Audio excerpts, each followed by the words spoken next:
As of the making of this video, the complete number of Pokemon from Generation 1 to 8, including Legends Arceus, is 905.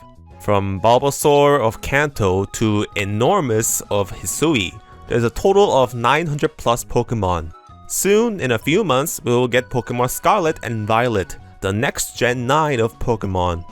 I haven't really been following the leaks of Scarlet and Violet cause, I have like zero interest in the game due to Pokemon fatigue and I wouldn't be buying it if it wasn't for my damn job. And even if I did care about the game, I don't like being spoiled before playing. Anyways, even though I can't confirm this, I have a hunch that there will be more than 95 new Pokemon in the next installment, making the total number of Pokemon over 1,000. It's over 1,000! What? And if somehow Scarlet and Violet don't have that many Pokemon, we will reach 1,000 Pokemon eventually in the next generation. But we will technically not reach that number. Actually, we may never achieve this number of 1,000 if things go this way. Let's talk about the tragedy of 1,000 Pokemon and the missing national dex that's gone in modern Pokemon games. Back in June 2019, Nintendo and Game Freak did that infamous Treehouse presentation where game producer Junichi Masuda mentioned that you can't transport over old Pokemon into New Game Sword and Shield if it wasn't in the game, meaning Sword and Shield will be the first Pokemon game where you can't collect all existing Pokemon. There was a lot of outrage to this announcement in the Pokemon fandom. Hashtag bring back national dex became a thing on Twitter. There were jokes and snarks about Galar regions such as Dexit, Dinosaur Mori finger snapping, and overall a lot of unhappy fans. Despite all of this fan backlash, Game Freak doubled down, didn't delay the game or add back the Pokemon, released the game, and the game sold millions of copies. God damn it. Even a year later with the DLCs, despite some Pokemon coming back, the national dex did not come back. Flash forward 3 years later, the next generation of Pokemon is coming out. Scarlet and Violet has been announced. And if you have had any hope Game Freak is bringing back all Pokemon, well, I'm sorry to inform you that you are living in a dream world. They've already confirmed that you can only bring over Pokemon from Pokemon Home that is in Scarlet and Violet, in a press release as a small footnote. So same as Sword and Shield. The text is so small, and it's like in one press release, it's so obvious they didn't want you to read it and only put it there because of legal reasons, like side effect warnings to a medicine ad or something. Maybe it's because of this reason, but I don't see a lot of outrage about the national dex not returning in the fandom anymore, at least compared to 2019. There is no hashtag bring back national dex trending on Twitter, there is no Mew movement propaganda images, fans that I know are barely talking about it. There's still a lot of people worried about the game, but I've heard more people talk about how the graphics suck or the art style was iffy or how the open world aspect might not work in Pokemon. These are all valid worries about the game in my opinion, but that could be proven wrong when the game comes out, and these topics are for another video. What I'm saying is, I think Pokemon fans are slowly accepting that the national dex is not coming back. Hell, we've gone through 2 games even after Sword and Shield that did not have all Pokemon. Even the Gen 7 games, even though they had all Pokemon, they didn't have a national dex. That makes Pokemon Omega Ruby and Alpha Sapphire the last game to have a full, real national dex, and that game was released 8 years ago. An entire generation, and no, I don't mean a Pokemon generation, an entire human generation has gone without a national dex. So, no national dex, no gotta catch them all, no fall complete Pokemon game. That is now the new norm and status quo. We've all accepted that fact, I guess. That's the first tragedy that I just find sad about Pokemon. But here's the kicker.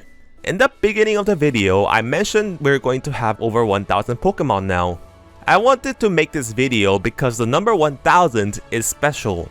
We humans like to celebrate numerical numbers that are round. Everyone, every company, every video game series likes to celebrate or make a big deal about 10th anniversaries, 10th installment, 30th anniversaries, and you get my point. Number 1000 is a hard number to achieve because it's just so big. I can only think of like 2 TV shows that reached their 1000th episode, and that might be One Piece and Sesame Street, and those shows are really old and frequent. Not even The Simpsons have achieved that number yet. Another example thing that achieved 1000 that I can think of is Action Comics and Detective Comics number 1000, starring Superman and Batman by DC Comics. When a franchise or series achieves a big round number, it's a thing to celebrate. It can be used to create interest to gain attention from the non-fandom public because how massive a number it is. Fans can celebrate it too because it's a milestone of the franchise they like. It can also be used by the company/developers as a marketing ploy to sell more merch or hold events that can be used as advertisement. Let's go back to that DC Comics number 1000 for example. When Action Comics hit number 1000, it was special because the series started with a number 1 in 1938 and hit 1000 80 years later in 2018. So DC did a whole Superman celebration event. They made gazillion variant covers of Action Comics number 1000 for collectors to collect, and so DC can earn more profit. They did a lot of press and promo about celebrating 80 years of Superman with a marketing campaign. They got many famous creators to write for the comics since it was an anthology comic. They even got the freaking Library of Congress to do an interview about the comic and Superman's history with famous Superman writers. As you can see, it was a big event, well deserved for a cultural icon like Superman. They did the same thing with Batman when Detective Comics hit number 1000 with 80 years of Batman in 2019. And since technically Batman first appeared in Detective Comics 27, not number 1, they did this shit again when Detective Comics hit number 1027 a year later.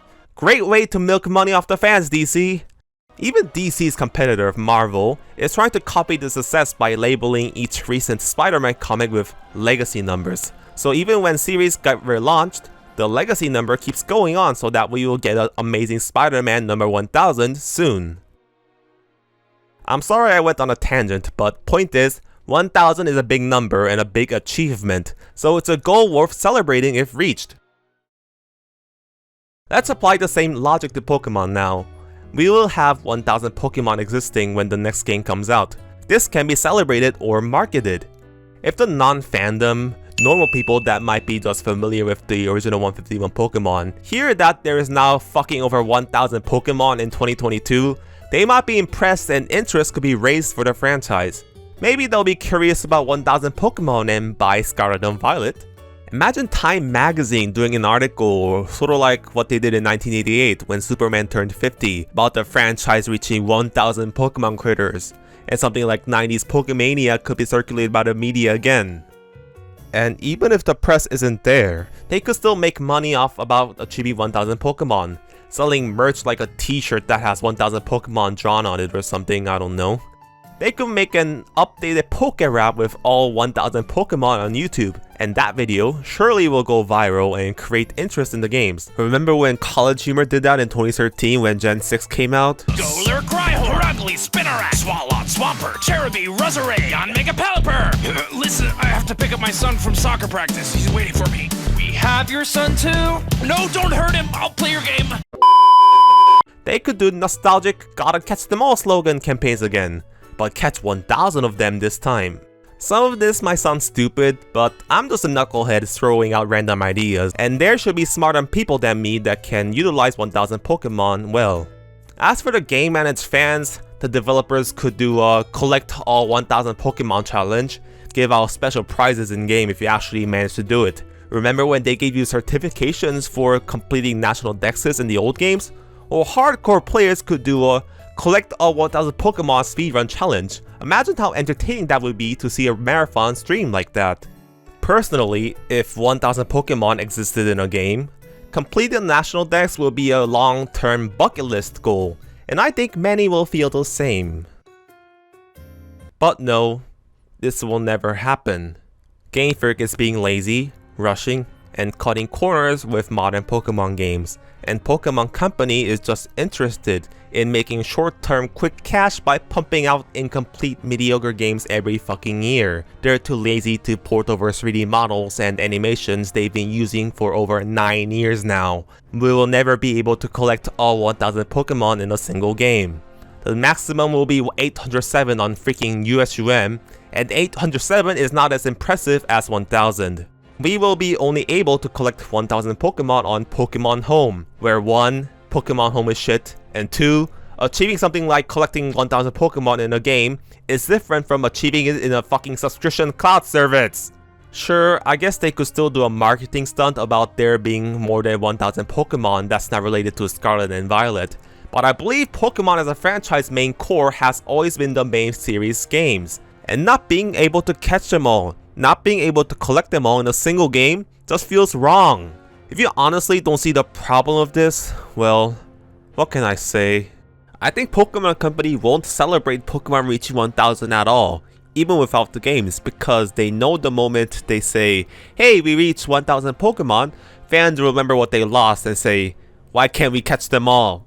I bet they're just gonna brush over it. Pokemon don't care about the game quality anymore. They don't care about the legacy they have built over 25 years. You see, they just didn't care. And just to say this because I don't want to be called a blind hater, I'm not saying Scarlet and Violet will be a bad game. As a matter of fact, it can be a great game that's fun and exciting to play. But it still doesn't change the objective fact that there will be no national dex in the next game, and that you would be able to collect 1000 Pokemon in-game, despite over 1000 Pokemon existing.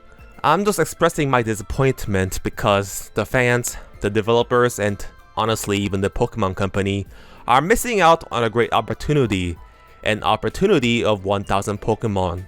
Folks, they just did not care! I wanted to celebrate 1000 Pokemon. I wanted to see one of my favorite franchises achieve a milestone, but it will not happen. All just because they rush and cut corners. And that's the tragedy of it. The tragedy of 1000 Pokemon.